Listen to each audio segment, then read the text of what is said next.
Hello everyone, welcome back to your own YouTube channel MB Shivani, and today we will gonna see the characteristics of management and functions of management. In our previous video we have seen the definition and concept of management along with one examples. If you have not watched that previous video, I suggest you to go and watch that one so that you can get the clarity that what we have been doing so far and what is today's topic. So without wasting a further, let's get started. First, we will see characteristics of management, followed by you can say functions of management. So let's start with the characteristics first. First characteristics is goal oriented process. Characteristics means होती है उसकी speciality, उसकी विशेषताएं क्या है, management की features क्या है. तो गोल ओरिएंटेड प्रोसेस है ये. First of all management focuses on achieving specific organisational goal. Goal होता है तभी तो मैनेज करते हैं. मैनेज क्यों करते हैं हम कोई भी एक चीज़? आप सोचो, अगर सपोज करो if you are a student and if you are a student, what are you managing right now? You are managing your studies. For what reason you are managing your studies? By the way, do let me know in the comment section. क्योंकि आपका कोई गोल है कि at the end of the year आपको whenever you will gonna take your exam, you have to score well and good marks. You have to get good marks. तो ये आपका क्या है, गोल है, इसलिए आप सारी चीज़ें मैनेज करके चलो. तो मैनेजमेंट की जो पहली कैरेक्टरिस्टिक्स है that is it's a goal oriented process. I hope you have understood. Second, continuous process. अब अपना ही एग्जाम्पल लेके चलते हैं. अगर we are a student and we are preparing for the examination, it's not one time process कि हाँ आज मैनेज कर लिया, कल वापस से वैसे ही खेल रहे हैं, कुछ भी कर रहे हैं, पर पढ़ाई नहीं हो रही है हमसे. तो no, management we have to manage our studies on a regular basis consistently. Management भी क्या है, कॉन्टिन्यूस प्रोसेस है. हमें मैनेज करनी पड़ेगी अपनी स्टडीज़. अब कब तक? जब तक हमारे पेपर नहीं हो पाते. तो management is a continuous process. Third, universal activity है. यूनिवर्सल अभी पहले ए रीड करते हैं, फिर एग्जाम्पल के थ्रू समझेंगे. Management is required in every type of organisation, whether business, education और social. It is totally correct. Management हर जगह चाहिए. ये तो नहीं है हॉस्पिटल्स में मैनेजमेंट नहीं होगा तो चल जाएगा, या फिर बिजनेस में मैनेजमेंट नहीं होगा तो चल जाएगा, बिजनेस रन कर जाएगा. एजुकेशन सेक्टर में मैनेजमेंट नहीं है तो एजुकेशन सेक्टर में काफ़ी ज़्यादा डिफ़िकल्टीज़, ट्रबल फेस करने पड़ सकते हैं. सिमिलरली अगर ऐसा तो नहीं है अब आप एक सब्जेक्ट को मैनेज करके चल रहे हो, सिर्फ मैथ्स पढ़ रहे हो या फिर अकाउंट्स पढ़ रहे हो और आप अदर सब्जेक्ट्स पे फोकस नहीं कर रहे हो. नहीं, management it's like a universal activity. You have to manage all the subjects so that you can score good marks in each and every subject, isn't it? तो पहला क्या था, management is a goal oriented process. Second, it's a continuous process. Third is it's an universal activity. I hope you have understood and you've been learning with this video itself, and I literally believe that you will gonna learn each and every topic by the end of the video. Mark my words, I'm not joking over here. Just watch this video till the end, and if you are enjoying this video, if you are feeling that this video is providing you something meaningful, then please hit the like button, share it and subscribe to your own YouTube channel. Fourth characteristics है, it's a group activity. Management involves coordinating the efforts of individuals working together. Management group activity है. क्यों? Management एक जने की बस की बात नहीं. कि आप कॉलेज स्कूलों में देखते होंगे मैनेजमेंट क्या होता है, प्रिंसिपल कुछ मैनेज करता है, टीचर्स मैनेज करती हैं, कोऑर्डिनेटर्स मैनेज करते हैं, जो हमको टीचर्स पढ़ाते हैं वो मैनेज करते हैं. तो मैनेजमेंट इट्स अ क्या, ग्रुप एक्टिविटी. हर किसी के इंडिविजुअल की बात नहीं, सबको इंडिविजुअल्स को साथ में वर्क करना पड़ता है. It's a dynamic process. Similarly अगर वो वाला एग्जाम्पल से समझें पेपर वाले से, तो ग्रुप एक्टिविटी कैसे होगी? आप अकेले मेहनत नहीं कर सकते. आपको अपने टीचर्स के एफर्ट्स भी चाहिए, आपको अपनी बुक भी चाहिए, उसके अंदर आपको प्रीवियस ईयर के पेपर भी चाहिए. तो it's a group activity. You want everything so that you can get good marks at the end of your exam. Similarly, to get things done by others, it's a group activity. We have to manage, we have to work together in a group so that we can achieve our organizational goal efficiently and effectively. Fifth की features, fifth characteristics क्या है, dynamic process है. Means change होता रहता है by the time. कैसे? Management changes according to changes in the business environment, technology and market condition. ऐसे तो नहीं आप हर बार सेम ही मैनेजमेंट कर रहे हो. बाहर कुछ और सपोज करो आप कोई प्रोडक्शन फॉर्म चला रहे हो, प्रोडक्ट चला रहे हो, एंड बाहर कुछ और मार्केट में डिमांड है, you are selling a different kind of product. तो आपको मैनेजमेंट करना पड़ेगा, आपको मैनेज करना पड़ेगा, आपको अपना प्रोडक्ट इनोवेट करना पड़ेगा, कुछ ना कुछ स्ट्रेटेजी लगा के उसको वापस यूनिक बनाना पड़ेगा सो that you can survive in the market condition. ऐसे ही टेक्नोलॉजी हो गया, एनवायरनमेंट हो गया, मार्केट कंडीशन के अकॉर्डिंग मैनेजमेंट एक डायनामिक प्रोसेस है, ये अपने आप को चेंज करता रहता है, हमारी स्ट्रेटेजीज बदलती रहती है। ठीक है, सेम अगर अपना एग्जाम्पल्स से समझें तो अगर आपके एग्ज़ाम आने वाले होते हो तो आप ज़्यादा पढ़ते हो। ऐसा नहीं कि एग्ज़ाम से 10 दिन पहले पढ़ लियो और एग्ज़ाम के आने से पहले बिल्कुल भी नहीं पढ़ रहे हो। No, it's nothing like that. Whenever our exam is about to come, we tend to study more and more so that we can like perform efficiently and effectively in our examination. Same here, it's a dynamic process because it always changes according to the market condition, environment, technology. Sixth इसका जो last characteristics है, last तो नहीं, बहुत सारे characteristics है, but I have included only six. So six I thought it would be sufficient. If you want to study more you can search it by yourself, and even you can follow some books of the authors, and maybe your teachers are already giving you the notes. If not, because when I was doing MBA, literally friend, you won't believe me what we have suffered. वो था ना, हमारी teacher तो ऐसी थी, मतलब I am not blaming her, but she was someone who never shared her notes to anyone seriously. मतलब उन्होंने कभी कभी नोट्स नहीं शेयर करे, and we use to believe that oh my God her notes is maybe kind of a jewellery, kind of diamond to her, and maybe like literally so precious for her. That's why she never share those notes with us even in our exam time also. School में बात अलग होती है दोस्तों, college में बात बहुत अलग होती है. Trust me, I have experienced it, that's why I'm telling you. तो सिक्स्थ वाला क्या है? Both science and art. Management is a science because it has systematic knowledge and principles. It also an art because it requires practical skills and experience. अब management science कैसे? क्योंकि management कुछ करोगे तो आप किसी चीज़ के प्रिंसिपल्स को रख के करोगे, कुछ नॉलेज के अकॉर्डिंग करोगे. वो नॉलेज क्या है? साइंस बेस्ड नॉलेज है, प्रैक्टिकल नॉलेज है, प्रैग्मेटिक अप्रोचेस से आप करोगे. सिमिलरली ये एक आर्ट है. अब आर्ट कैसे है? अब आप अपने थ्योरी मतलब फैक्ट तो फाइंड आउट कर लिया, पर उसको करने के लिए, काम करने के लिए तो आपको स्किल चाहिए होगी ना, प्रैक्टिकल स्किल्स चाहिए होगी, एक्सपीरियंस चाहिए होगा. That is why management is both art, science and art. Alright, तो एक बार फटाफट से फिर से सारे कैरेक्टरिस्टिक्स को रिमाइंड कर लेते सो दैट हमें आज ही लर्न हो जाए. पहला क्या था? गोल ओरिएंटेड प्रोसेस है. दूसरा क्या था? Continuous process. Although shuffle हो जाए doesn't matter, we have to remind all the key points, remember actually all the characteristics today itself. तो थर्ड क्या था? यूनिवर्सल एक्टिविटीज़ है. फोर्थ एक्टिविटी है. फोर्थ क्या है? ग्रुप एक्टिविटी है. फिफ्थ डायनेमिक प्रोसेस है. And science and art both है, both science and art. I hope friends you have got the clarity. अब फटाफट से इसके फंक्शंस देखते हैं. Functions is literally very important because this is the most important topic, and I have seen questions out of this topic multiple times, even to 12th. If you are taking your 12th board examination, then also you're gonna see the same topic, maybe question as well. And if you are in MBA, then also this topic is really important. So please guys pay attention, be very attentive over here. तो first function क्या है? Planning अब हमने कल भी देखा था, लेकिन आज हम इसको डिटेल में पढ़ेंगे because we are studying the functions of management. Although ये वीडियो थोड़ा सा लंबा होगा, but please guys bear with me.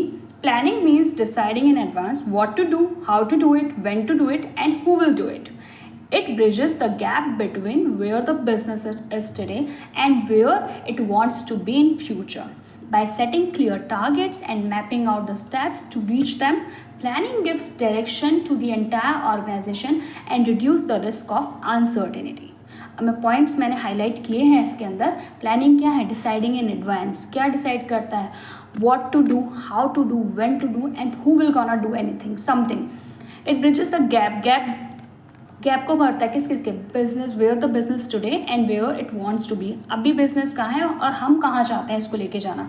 किससे कैसे करोगे? Bye setting clear targets. कोई ना कोई क्लियर टारगेट्स आप बनाओगे. प्लानिंग क्या करता है? हमें डायरेक्शन देता है और हमारे रिस्क ऑफ अनसर्टेनिटी को रिड्यूस करता है. आई hope you have understood. Planning is just deciding in advance कि क्या करना है, कैसे करना है, कब करना है, कौन करेगा.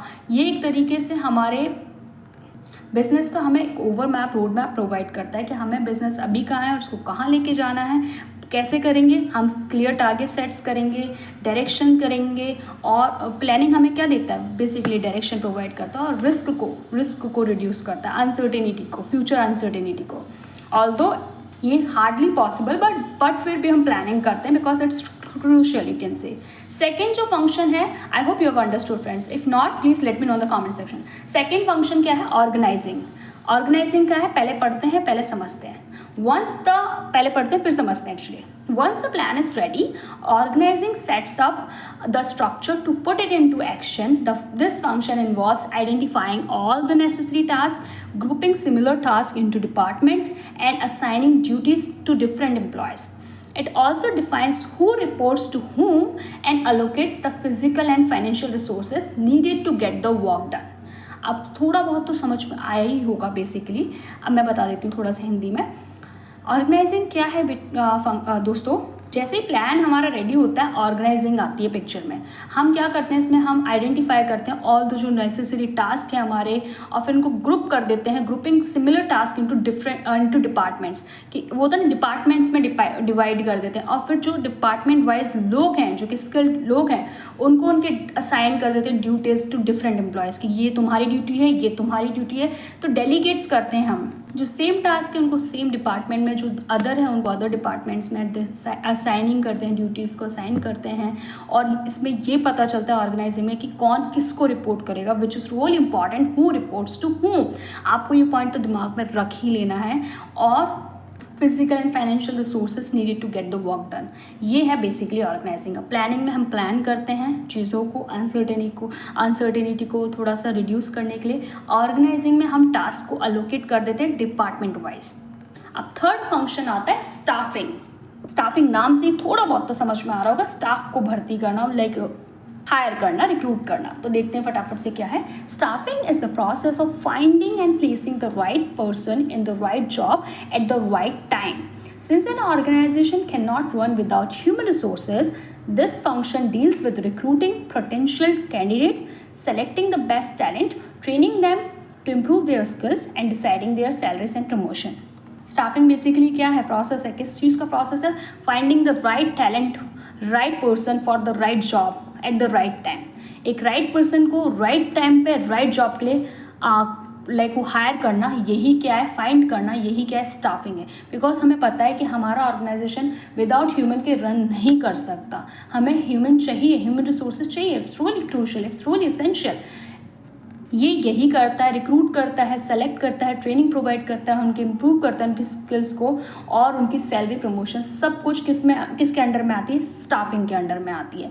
चलो स्टाफ रिक्रूट कर लिया, अब किसकी बारी आएगी? अब डायरेक्टिंग की बारी आएगी. उनको डायरेक्ट करना कि क्या करना है, इंस्ट्रक्शंस देते हैं ना, वही है डायरेक्टिंग. अब देखते हैं फटाफट समझते हैं इसको. Directing is the function that actually initiates action in the work place. It involves instructing, guiding, motivating, and leading employees to work toward the company's goal. Manager do this by supervising daily work, motivating staff to give their best, leading by examples, and clear communication and maintaining clear communication. तो इसमें basically मैंने आपको पहले ही बोला था, direct करते हैं. Direct मतलब हम स्कूल में होते हैं तो पहले हमारे स्कूल में जैसे टीचर हमको डायरेक्ट करते हैं, लेकिन ऐसे नहीं, ऐसे करो, ये नहीं, ये फॉलो करना है. जैसे अगर कोई राइटिंग कॉम्पिटिशन है या फिर कुछ भी हमारे एग्जाम्स है, उस पर सारे जो भी क्लियर गाइडेंस लिख के आती है कि ऐसे नहीं, आपको ऐसे करना है, ये चीज़ ये नहीं. और फिर नीचे लिख के आता है अगर ये चीज़ करोगे आप तो आपको मे बी प्राइज़ मिल सकता है, may be you will gonna achieve something और दी अदर. कुछ भी होता है ना, ट्रॉफी, मतलब फेक एग्जाम्पल से ही समझ लो. तो बेसिकली डायरेक्टिंग यही है. इसमें मैनेजर क्या करता है? सुपरवाइज करता है डेली टास्क को, मोटिवेट करता है, गाइड करता है, इंस्ट्रक्ट करता है, लीड करता है एम्प्लॉयज़ को कि टास्क कैसे करना है, किस वे में करना है. इसी अकॉर्डिंग एम्प्लॉयज़ को एक डायरेक्शन मिलता है कि उनको किस अकॉर्डिंग टास्क करना है और कैसे करना है. और एट दी एंड उनको मोटिवेशन देने के लिए भी मैनेजर ही पिक्चर में आता है. Because sometimes it happens whenever we are working we feel monotonous and we feel less demotivated. So we need someone to encourage us, to push us, to work towards, to achieve the organization goal. तो वो कौन करता है? Manager करता है. A fifth function है friends. I hope you have stayed in the video till here, and please bear with me just for 2 minutes. That's it. This is the last function of management. क्या है? Controlling. बहुत important function है. The controlling means checking whether the actual work is happening according to the original plan. Manager sets performance standards, measure the actual results and compare the two. If there is a gap or a mistake called a deviation or a deviation you can say, they take immediate corrective action to bring the work back on track. थोड़ा तो समझ में आया controlling क्या है। Control अब कब करोगे कंट्रोल, मतलब इसमें बेसिकली यही है, checking whether the actual work is happening according to the original plan. जो एक्चुअल परफॉर्मेंस आया है वो आपका स्टैंडर्ड परफॉर्मेंस से मिलता जुलता आया है या नहीं आया, क्योंकि आपने कुछ तो एक्चुअल मतलब आपने स्टैंडर्ड सेट किया होगा कि मुझे लगता है मुझे 100 यूनिट्स तो सेल करनी है, बट एट दी एंड आपको पता चला कि 100 की जगह आपकी यूनिट्स तो सेल हुई है सिर्फ 70, तो यहाँ पे 30 का डेविएशन आ गया आपका ना, 30 का डिफरेंस आ गया। तो इस डिफरेंस को मुझे ठीक करना पड़ेगा। कैसे? मुझे करेक्टिव एक्शंस लेने पड़ेंगे, मुझे इमीडिएट स्ट्रेटजीज बनानी पड़ेगी, मुझे फाइंड आउट करना पड़ेगा कि ये डेविएशन आया क्यों है। तो यही क्या है, मेरी कंट्रोलिंग है, ताकि मैं अपने काम को ट्रैक पे ला सकूँ। अगर मेरा जो स्टैंडर्ड परफॉर्मेंस है एक्चुअल परफॉर्मेंस से मैच करता है तो मुझे कोई भी करेक्टिव एक्शंस नहीं लेना पड़ेगा। 100 के 100 मैंने सेट किए थे, 100 का 100 मुझे रिजल्ट मिल गया, तो I don't have to take corrective action, but I need to direct the employ so that they can feel motivated, they can be motivated while working. तो यहाँ पे यही है कंट्रोलिंग की मीनिंग, कि आपको जब भी आप और इसको स्टैंडर्ड सेट करते हैं और ओरिजिनल में जो आपका आउटपुट आता है उसको आप मैच करते हो, उसको आप मेजर करते हो। इफ़ कोई डेविएशन आप फाइंड आउट करते हो, if there is a gap or a mistake, आप तुरंत की तुरंत इमीडिएट एक्शन लेते हो so that to bring the work on track. I hope friends you have understood all the functions and characteristics of management. Still, if there is any doubt and problem, you can directly ask me in the comment section and I am going to resolve it quick as soon as possible. So simple trick to learn the name. कैसे learn करोगे functions को, मुझे पता बहुत ज़्यादा हो गया है, और कोई फर्स्ट टाइम देख रहा है वीडियो या फिर फर्स्ट टाइम पढ़ रहा है तो उसके लिए थोड़ा हार्ड हो सकता है। मैंने तो देखो 12th में भी पढ़ी थी, तो मुझे उसी टाइम से मैंने ये ट्रिक बना ली थी, और मैंने MBA में भी पढ़ी थी 4th सेमेस्टर में मैनेजमेंट, तो उसी टाइम भी मैंने ये ट्रिक, मेरे उसी से काम चल गया था। क्या है ट्रिक? POSDC, बस इसी को लर्न कर लो, आपको नेम याद हो गई यहीं पे। यस, यहीं पे नेम याद हो गया। P for planning, O for organising, S for staffing, D for directing and C for controlling. Name तो अभी याद हो गए ना, तो बस यही चाहिए था। अगर थोड़ा सही लगा हो तो दोस्तों please give the appreciation by hitting the like button, sharing this video and subscribing to your own YouTube channel. And I'll see you with another one just like this one, जिसमें हम कवर करेंगे principles Fayol के and Taylor के, right. तो उसी के साथ मैं मिलती हूँ नेक्स्ट वीडियो में। Till then friends take care, bye bye, Radhe Radhe दोस्तों, राधे राधे।